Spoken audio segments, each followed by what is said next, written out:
நம்ம பிரியாணி செய்யலாங்க. அதுக்கு தேவையானது வெங்காயம், தக்காளி, இஞ்சி பூண்டு பேஸ்ட்டு.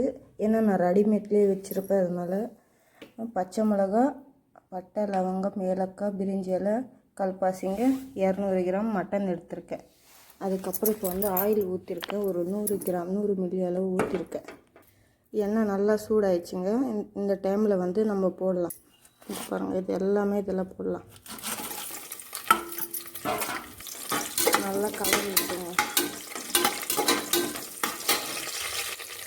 கலரி விட்டு இந்த டைமில் இருக்கிற வெங்காயம் போட்டுங்க.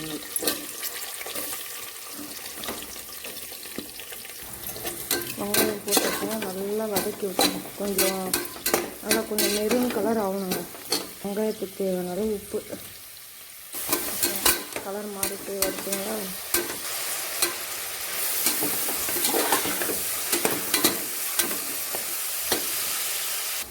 இந்த டைமில் இஞ்சி பூண்டு பேஸ்ட்டு போட்டுக்கோங்க.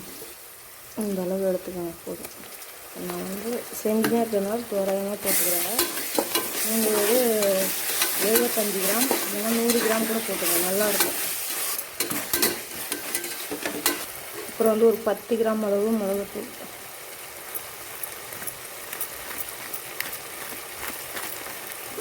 போதுங்க இந்த அளவு. ஏன்னா ரொம்ப போட்டிங்கன்னா காரம் ஆகிடும். போட்டு நல்லா கலரி வச்சுக்கணும். அப்போ தான் கலர் போடாமல் கலர் வரும். இதில் இந்த ஸ்டேஜில் தக்காளி போட்டுருங்க.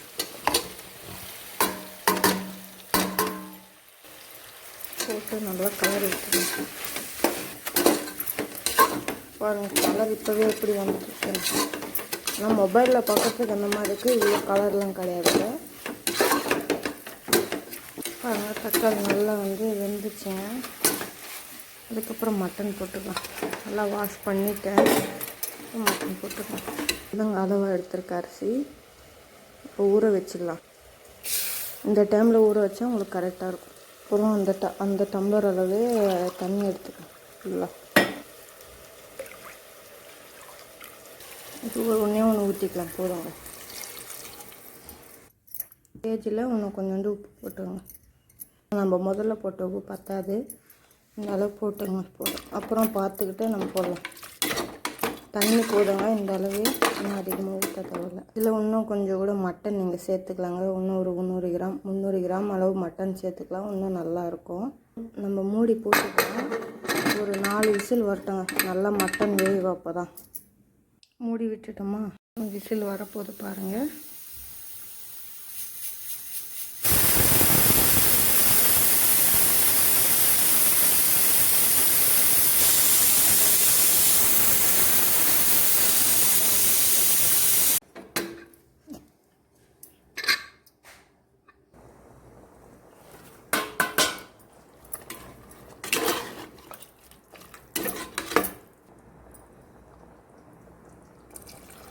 பாருங்கள், நல்லா கொதிக்குதுங்களா. டைமில் அரிசி போட்டுக்கலாம். தண்ணி சுத்தமாக இருக்கக்கூடாதுங்க. நம்ம ஊற வச்ச அரிசியில் மொத்தமாக போட்டுக்கோங்க. நல்லா கலந்து விட்டுங்க. ஏன்னா அரிசி போடும்போது தான் நீங்கள் இந்த புதினா கொத்தமல்லி போட்டால் இன்னும் வாசனையாக இருக்கும். அதுக்கப்புறம் ஒரு கால் கப் பிரியாணி தண்ணி சேர்த்துருக்கேன். சரிங்களா. பாருங்கள், அரிசிக்கும் தண்ணிக்கும் கரெக்டாக இருக்குது. நல்லா பபுள்ஸ் வரலாம். இப்போ மூடி வச்சிடலாம். மறுபடியும் ஒரே விசில் வந்தால் போதுங்க. விசில் வருதுங்க, வரப்போதுங்க.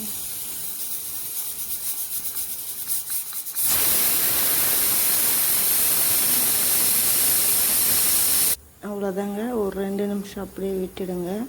விட்டுட்டிங்கன்னா ஆஃப் பண்ணிட்டேன் பாருங்கள். அவ்வளோதாங்க.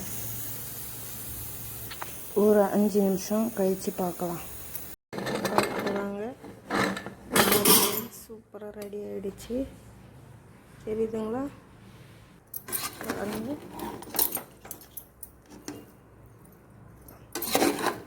அருமையாக ரெடி ஆகிடுச்சு. அவ்வளோதாங்க, பிரியாணி ரெடி. சாப்பிடலாம். பாருங்கள், அவ்வளோ உதிரியாக இருக்குது. பாருங்கள் எப்படி இருக்குன்னு பாருங்கள். அவ்வளோதான் மக்களே, ரெடி.